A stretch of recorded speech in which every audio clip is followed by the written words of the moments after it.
I know it was you, Fredo. You broke my heart. You broke my heart.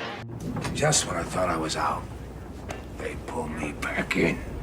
Play rough? Okay. Say hello to my little friend. Alfredo James Pacino, who would later be known to the world as Al Pacino, first saw the light of day on April 25, 1940, in the not-so-glamorous East Harlem neighborhood of New York City. His entrance into the world was greeted by his Italian-American parents, Rose Girardi and Salvatore Pacino, who, in what seems like a hasty retreat from matrimonial bliss, decided to call it quits when little Alfredo was just 2 years old. Now, let's talk about something that's supposedly universal, something that every textbook on human psychology harps on about: the burning, all-consuming need to be loved and accepted for who we are. Not for who people want us to be. It's a nice thought, isn't it? A bit too nice if you ask me. But let's face it, while everyone and their grandmother claim they want this pure, unconditional love, the reality, especially within families, can be far from this idealistic dream. Enter young Al, or as he was known in his less starry-eyed days, Sonny. Why Sonny? Maybe it was irony, considering the love and acceptance he was desperately seeking seemed to be clouded over by familial strife and disapproval. The guy had dreams of hitting home runs as a baseball player, and yet, here he was, also tagged as the actor by his buddies. Clearly, a man of many hats, or should I say, a boy lost in the fog of adolescence, trying to find his way. His academic journey was nothing short of a roller coaster. He landed himself a spot in Herman Ritter Junior High School, but quickly found himself playing truant in all classes except English. Perhaps the allure of Shakespeare was too strong, or maybe everything else just felt like a monumental waste of time. The plot thickens as our young rebel clinches a spot at the prestigious High School of Performing Arts thanks to a successful audition. But oh, the drama doesn't end there. His mother, clearly not a fan of the dramatic arts, engages him in what must have been a showdown of epic proportions, leading to his grand exit from the familial abode. With dreams bigger than his wallet, Pacino found himself dabbling in the art of survival, taking on roles that were far from glamorous: a messenger, a busboy, a janitor, and a postal clerk, to name a few. He even found himself sorting through mail in the mailroom for Commentary magazine. It's a classic tale, really, of a neglected child forced to navigate the murky waters of adulthood with little to no guidance.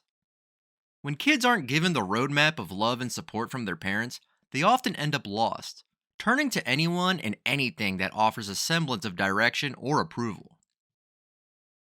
At the tender age of 9, not yet a decade old, Al Pacino decided to flirt with the bad boys of social habits, smoking and drinking. Fast forward 4 years, and he's casually rolling up a joint at 13. Yet, let's give credit where it's due. He did steer clear from the darker alleys of hard drugs, a commendable feat considering the grim fate of his two closest pals who surrendered to drug abuse's deadly embrace at the tender ages of 19 and 30. Ah, the Bronx, the breeding ground of fighters and rebels, and young Al was no exception. He wasn't just dipping his toes, he was swimming in the waters of trouble at school, earning himself a reputation more suited for a street brawler than a student. Yet beneath the Bronx's gritty exterior, Pacino found solace in the dimly lit basements of New York's theatrical underworld, where dreams and dramas unfolded side by side. But even here, rejection was a bitter pill to swallow as the prestigious Actors Studio turned him away. Undeterred, or perhaps stubbornly defiant, Pacino found sanctuary and a semblance of purpose at the HB Studio. Here, he stumbled upon Charlie Lawton, the mentor who would anchor him in the tumultuous seas of his youth. Despite this guiding light, Pacino's life was anything but stable. Unemployment and homelessness shadowed his days, turning theaters, streets, and the occasional friend's couch into makeshift beds. Tragedy struck hard in 1962 when Pacino's mother, the cornerstone of his existence, passed away at a shockingly young age of 43. The following year, his grandfather, another pillar of his life, followed suit. At 22, Pacino found himself adrift, engulfed in a darkness that threatened to swallow him whole, a period he bleakly describes as the nadir of his existence. In the realm of personal life, Pacino has ventured into fatherhood with 3 children from 3 different partners. Julie Marie, his first, emerged from his union with Jan Tarrant, an acting coach. Then came the twins, Anton James and Olivia Rose, with actress Beverly D'Angelo marking a chapter from 1996 to 2003 filled with personal drama but devoid of wedding bells. His romantic escapades didn't end there. Diane Keaton, his co-star from the Godfather trilogy, became part of his turbulent love life, an on and off saga that fizzled out post The Godfather Part 3. Then, for a decade, Pacino was linked with Argentine actress Lucila Pollack, a chapter that spanned from 2008 to 2018. Another testament to his storied, albeit unmarried, romantic history. On the professional front, 1968 marked a turning point as Pacino took to the stage in Israel Horowitz's The Indian Wants the Bronx, portraying Murph, a quintessential street punk. The play, a hit in the underground theater scene, snagged him an Obie Award for Best Actor, a glimmer of recognition in the dim alleyways of his career. The role was more than just a performance, it was a ticket to Italy, where he basked in the warm embrace of an Italian audience, a marvelous experience that connected him to his roots, offering a brief respite from the tumultuous waves of his early life. Back in the day, before he became the Al Pacino, he was just another actor trying to make a name for himself, pairing up with Jill Clayburgh for a rather forgettable episode titled Deadly Circle of Violence on the now archaic ABC series NYPD. This premiere on November 12, 1968 hardly set the world on fire. But hey, everyone has to start somewhere, right? Then came the 70s, a decade Pacino seemed to embrace with the zeal of a thespian warrior, scooping up his second Tony Award for The Basic Training of Pavlo Hummel, and slapping on the crown for Richard III. Sure, these are notable achievements, but let's not pretend these were the earth-shattering moments in the grand tapestry of theater. The 80s rolled around and there's Pacino, still clinging to the stage like a lifeline, diving into David Mamet's American Buffalo. Oh, and he got a Drama Desk Award nomination for his troubles. Not too shabby, but again, we're not exactly reinventing the wheel here. Fast forward to the 1990s and beyond, and it's like Pacino decided to embark on a nostalgic tour of the classics, with revivals of Eugene O'Neill's Huey, Oscar Wilde's Salome, and by 2005, he's treading the boards in Lyle Kessler's Orphans.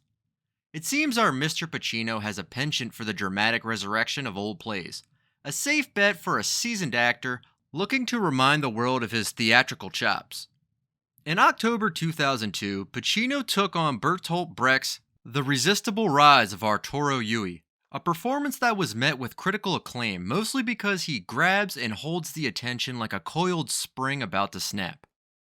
Here's Pacino, all brooding menace and crocodile grimace, hacking his way through the role of unnervingly sinister glee.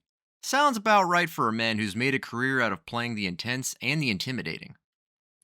2010 saw Pacino's return to the familiar embrace of Shakespeare, this time in the summer production of The Merchant of Venice in Central Park, a role he later took to Broadway, causing quite the stir and raking in a cool $1 million at the box office in its opening week. Another Tony nomination floated his way because, why not? It's Al Pacino after all. But let's not forget the role that really put him on the map, the heroin addict in The Panic in Needle Park. This gritty performance caught the eye of Francis Ford Coppola, who saw something in Pacino that no one else did, casting him as Michael Corleone in the soon-to-be legendary mafia saga, The Godfather. This role catapulted him from the shadows of the stage into the blinding light of Hollywood stardom, earning him an Academy Award nomination and setting the tone for a career that would be defined by intense, brooding characters. But let's be honest, while the nomination was nice, it was just the beginning of Pacino's long affairs with roles that seemed to be different shades of the same color. Hollowell's film guide dared to call it intense and tightly clinched. Oh, the audacity. Here's Al Pacino, Hollywood's darling, throwing a fit worthy of a Shakespearean tragedy because, lo and behold, the Academy dared to nominate him for a Supporting Actor Award for The Godfather. Oh, the horror. Never mind that he was plastered all over the screen more than Marlon Brando, who, by the way, was too busy boycotting the same awards for reasons of his own to even care about such trivial matters. Then, as if to soothe his bruised ego, 1973 rolls around and Pacino finds himself co-starring with Gene Hackman in Scarecrow, snagging the Palme d'Or at the Cannes Film Festival. But wait, there's more. That very same year, he's up for an Academy Award for Best Actor after playing the righteous, whistleblowing cop in Serpico. Based on a true story, you say? Well, that must have been added nice little layer of authenticity to his perpetual scowl. Fast forward to 1974, and there he is again, our relentless hero, stepping back into the polished shoes of Michael Corleone in The Godfather Part 2. Bravo! The sequel actually wins Best Picture, a historical moment indeed. And what do you know, Pacino is nominated again, this time in the lead category. It seems our man can't catch a break, or perhaps he's just that good. But wait, the saga doesn't end there.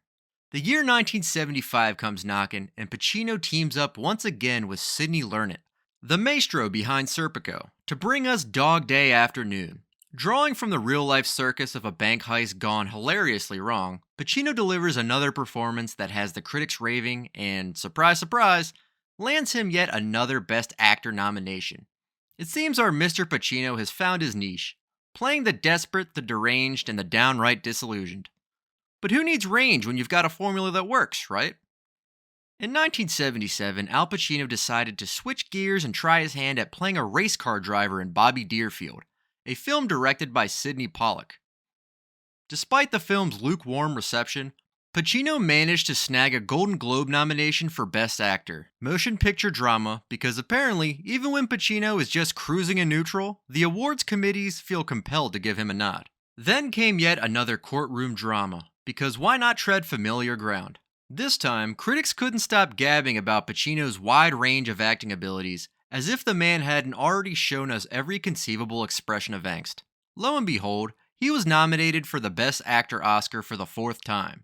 But alas, the statue went to Dustin Hoffman for Kramer vs. Kramer, a film that Pacino had the wisdom to turn down, proving perhaps that sometimes the best decisions are the ones you don't make. By the end of the 1970s, Pacino had racked up 4 Oscar nominations for playing various shades of brooding men in Serpico, The Godfather Part 2, Dog Day Afternoon, and Justice for All. It seems like the Academy just couldn't get enough of Pacino's trademark scowls and explosive outbursts. However, as the 80s rolled in, Pacino's career hit what we might kindly call a rough patch. He found himself in the midst of controversy with his role in Cruising, a film that not only managed to alienate New York's gay community, but also confused just about everyone else. Then, as if to prove that everyone has their off days, or years, he starred in the comedy drama Author, which critics universally agreed was best left forgotten. But just when everyone thought Pacino had lost his touch, he came back roaring with Scarface, directed by Brian De Palma. Playing Cuban drug lord Tony Montana, Pacino delivered a performance that was so over the top, it circled back to brilliant. Initially, everyone was too distracted by the film's gratuitous violence to notice the acting, and critics were quick to pan it. Yet, like a fine wine or a bad cold, Scarface grew on people, eventually earning its place as a cult classic. Despite its rocky start, the film raked in over $45 million domestically, and Pacino, true to form, nabbed yet another Golden Globe nomination. It seems no matter how far Pacino strays into the land of questionable film choices, he always manages to find his way back to the spotlight. Al Pacino's 1985 venture, Revolution, which attempted to bring the tumultuous American Revolutionary War to life through the eyes of a fur trapper, was an unmitigated disaster, both at the box office and among critics. Pacino, ever the artist, pointed fingers at the rushed production for the film's dismal outcome, leading him to take a sabbatical from the silver screen that lasted 4 long, perhaps merciful years. During this self-imposed exile from Hollywood, Pacino didn't just sit around twiddling his thumbs. No, he retreated to the safe haven of the stage, where he dabbled in workshop productions of plays like Crystal Clear and National Anthems. But let's not get carried away with the applause just yet. His return to the stage also included a stint in Julius Caesar in 1988, under the banner of Joseph Papp's New York Shakespeare Festival. While it was a return, it wasn't exactly a triumphal one. In 1989, perhaps tired of the smell of the theater, Pacino dipped his toes back into the film waters with Sea of Love. Here he played a detective on the hunt for a serial killer with a penchant for personal ads. The film, surprisingly, didn't tank, earning him a nod of solid approval from critics who were probably just as shocked as anyone. The year 1990 saw Pacino as Big Boy Caprice in Dick Tracy, a role that apparently stole the scene so hard that Roger Ebert couldn't help but praise him. It was a box office hit, and Pacino snagged an Academy Award nomination, proving that perhaps there's life in the old dog yet. 1991 brought Frankie and Johnny, reuniting Pacino with Michelle Pfeiffer, his Scarface co-star. This time, he was a recently paroled cook, a far cry from a Cuban drug lord, showing perhaps a range or maybe just a willingness to take on any role that didn't require him to shout over the sound of gunfire. Then came 1993, a banner year for Pacino. He won the Academy Award for Best Actor for his role as the blind, irascible U.S. Army Lieutenant Colonel Frank Slade in Scent of a Woman. Oh, and let's not forget, he also snagged a Best Supporting Actor nomination for Glengarry Glen Ross.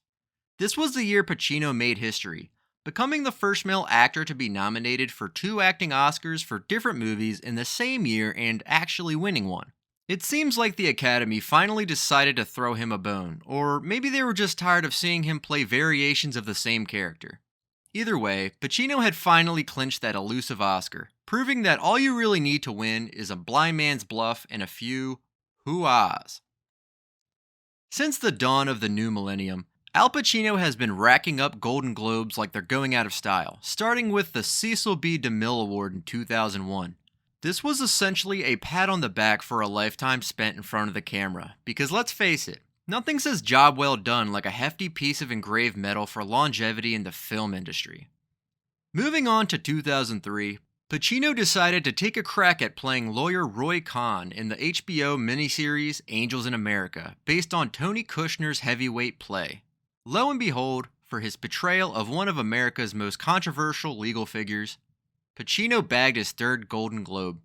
The award seemed almost inevitable, as if simply by donning a robe and spouting legal jargon, Pacino could turn the heads of the Hollywood foreign press.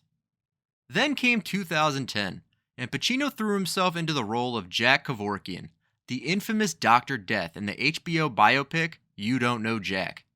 Sure enough, his portrayal of the assisted suicide advocate earned him another shiny trophy for his mantle, his 2nd Emmy Award, and 4th Golden Globe. It seems like Pacino could read a phone book on HBO and still get an award for it. But not every endeavor was golden. Enter the 2011 comedy Jack and Jill, where Pacino, in an inexplicable lapse of judgment, decided to play himself. The critics had a field day tearing it apart, and Pacino walked away with a Golden Raspberry Award for Worst Supporting Actor. Apparently, even legends aren't immune to making monumental missteps. In the same year, someone decided it was a good idea to give him the Jaeger LeCoultre Glory to the Filmmaker Award, right before the premiere of his vanity project Wild Salome. This documentary drama, written, directed by, and starring Pacino, was a cinematic love letter to himself, showcasing a level of self-indulgence that only a Hollywood heavyweight could get away with. Not to be outdone by his own past escapades, Pacino then took on the role of an aging rock star in Danny Collins. This performance snagged him yet another Golden Globe nomination because apparently, the members of the Hollywood Foreign Press Association love nothing more than watching old rockers, and actors, try to relive their glory days. Fast forward to February 2020, and we find Pacino venturing into uncharted territory as Mayor Offerman, a fictional Nazi hunter, in the Amazon series Hunters. This marked his grand return to television since his days in Angels in America, proving that when the film roles start drying up, there's always a small screen waiting with open arms. And so, the saga of Al Pacino continues. A testament to the fact that in Hollywood, sometimes all you need to stay relevant is a knack for picking roles that oscillate wildly between the brilliant and the bewildering. That's the roller coaster ride of Pacino's later career. And there you have it, the twisted tale of Al Pacino's illustrious and tumultuous journey. If you enjoyed our cynical stroll down memory lane, smash that like button, subscribe for more Hollywood sagas, and share your thoughts below.